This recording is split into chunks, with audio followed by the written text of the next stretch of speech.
destroyed is more compared to fresh BC. Because when the platelet is stored more in the platelet bag, the acidity of the platelet concentrate go high and it will destroy the platelet. So that is indicated in this graph. Coming into platelet activation, the CD62 expression on the platelet after 24 hours we have measured, and 33% in fresh BC was activated, whereas in stored BC it was somewhere around 19.5. And stored BC have the advantage of relatively more resting period, that is for 24 hours, and therefore the activation of the platelet would reduce.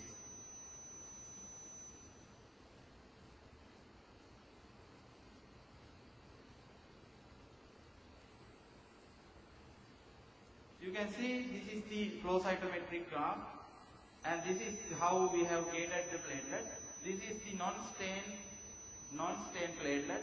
This is the stored platelet. This is the fresh platelet. You can this column is the activation. This is the number. The y-axis is activation. The x-axis is number. You can see clearly how the platelet is activated in the stored fresh BC. And this is the same thing, the activation CD62 expression. And the WBC contamination, the overnight exposure to room temperature leads to lysis of the WBC, and overnight undisturbed standing may have settled around the WBC in the stored BC. Therefore, stored BC contains less WBCs compared to fresh BCs.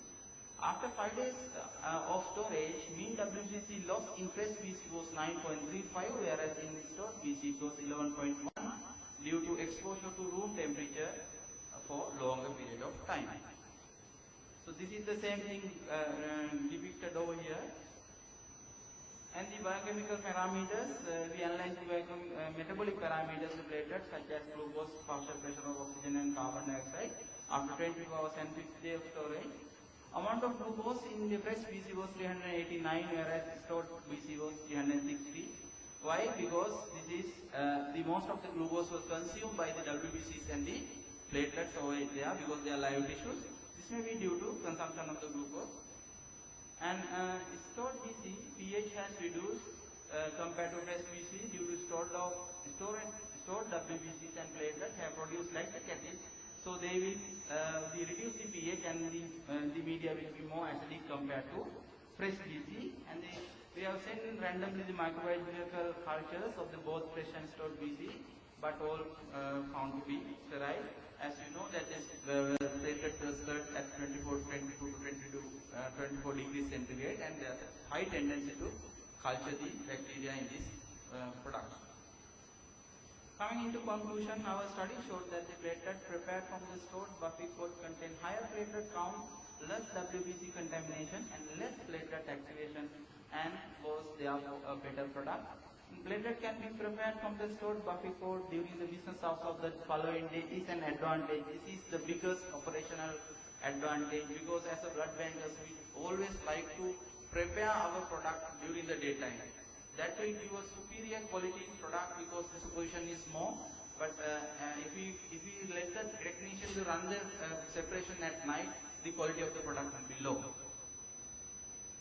Hence, we would like to conclude that the RTP prepared from the Buffy code method stored at room temperature for 24 hours is a better method for production of RTP and stored and should therefore be encouraged.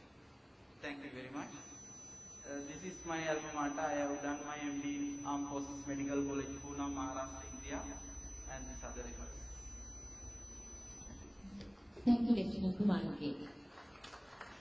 Table is open for discussion.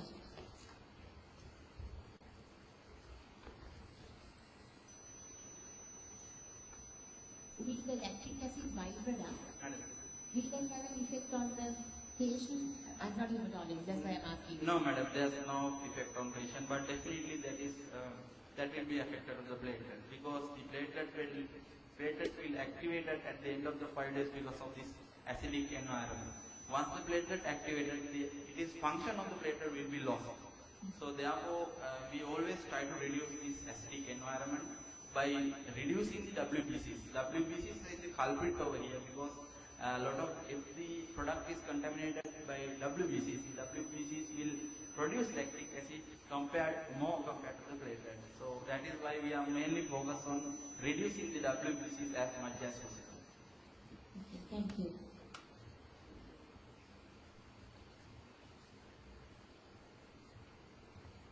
Congratulations for a good study.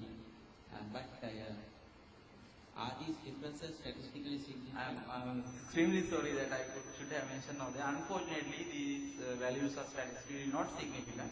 But you can see that the quality standard, we are mainly based on the quality. In blood products, we always have very alert consciousness on the quality. But comparatively, the quality of the product is much superior than the 8 hours limited product. But to your knowledge, it is in the country like Norway, which is a very small country compared to even our country. They are totally based on this 24 hours production method. Unfortunately, in Sri Lanka, we are still not doing this.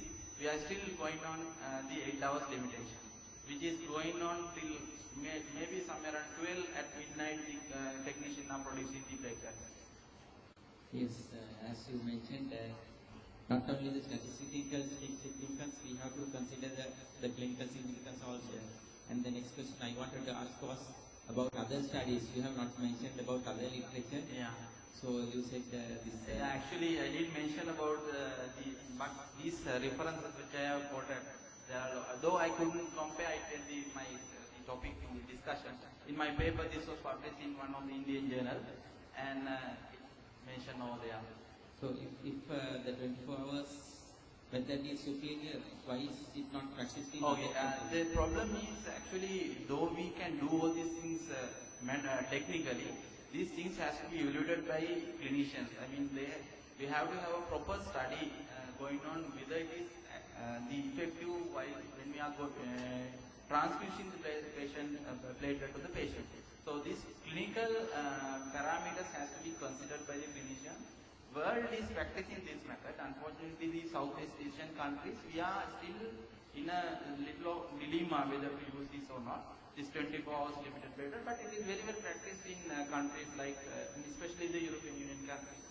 So it must be implemented because to reduce the cost of this product, because this is high costly. If you go for FRSS type of platelet, it will be cost of 20,000 rupees for one pack.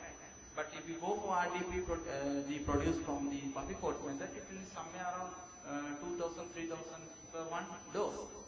So, it is very feasible to implement in countries like us.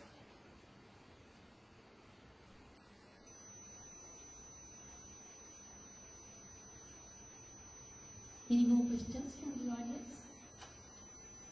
In the absence of any comments or questions, shall we thank Lieutenant Kumarage for that lovely presentation? Thank you very much.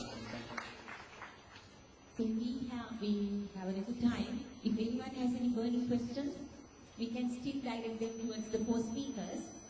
Any late questions from the audience? You have one.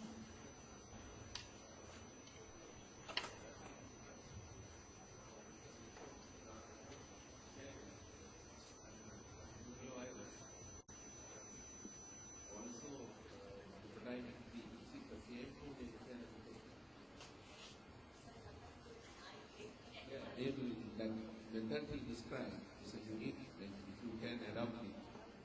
And the risk of transfer of certain crucial infections like HIV and also cytokine and also the hepatitis B.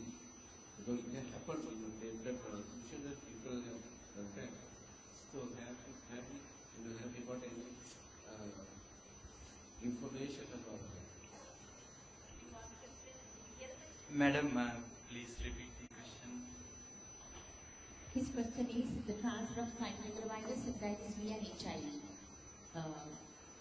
Can you comment on that using your did you say fresh blood? Madam, there's no entity called fresh blood in current blood banking scenario because almost all the blood we drain from the donors we used to separate out into the component, and there's no scenario of whole blood as well. No one define what is fresh blood is, but we consider this entity of fresh blood if somebody make a demand for neonatal or pediatric transfusions and cardiac bypass surgeries. That is only for less than 7 days old blood. As such question, transmission of cytomegalovirus is a well-known fact via WBCs, and this method, by reducing the WBCs, we can minimize the cytomegalovirus. Not only cytomegalovirus, other lymphophilic viruses in the community, in these WBC contaminated viruses. The transfer of hepatitis B and HIV we could not minimize by this method, because it will nothing in the world so far given the assurance of transmission of this HIV and hepatitis B and hepatitis C as well, because the latest technology in the world context is the NAT technology, nucleic acid amplification technology. Even that the window period of the HIV has reduced up to 3 to 7 days. So it is clinician's responsibility to use the judicially the blood component to reduce this risk. By doing this method, we could not reduce the HIV, hepatitis B and hepatitis C infection transmission from the blood products. Just to let you know Kumarage's comment, we are using 4th generation ELISAs for screening for HIV. That is, it has the antigen, P24 antigen detection as well in the blood transfusion service, in addition to the antibodies, so that that reduces the microperiod marker, because you are looking for the P24 antigen as well. And in hepatitis B also, they are using one of the best screening tests.